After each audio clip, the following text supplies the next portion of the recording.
সুপ্রিয় দর্শক সুধী, এ পর্যায়ে আমাদের সর্বশেষ পরিবেশনা।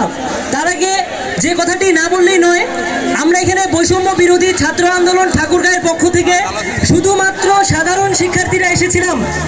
আমরা এতক্ষণ যে প্রোগ্রামটি চালালাম তা আমাদের ছাত্রদের। আপনাদের সকলকে অসংখ্য অসংখ্য ধন্যবাদ। আমাদের এই প্রোগ্রামটিতে আপনারা এসে প্রোগ্রামটি আলোকিত করেছেন। আপনাদেরকে আবারও অসংখ্য ধন্যবাদ। এখন শুরু হতে যাচ্ছে আমাদের সর্বশেষ পরিবেশনা, মুক্তির মন্দিরে।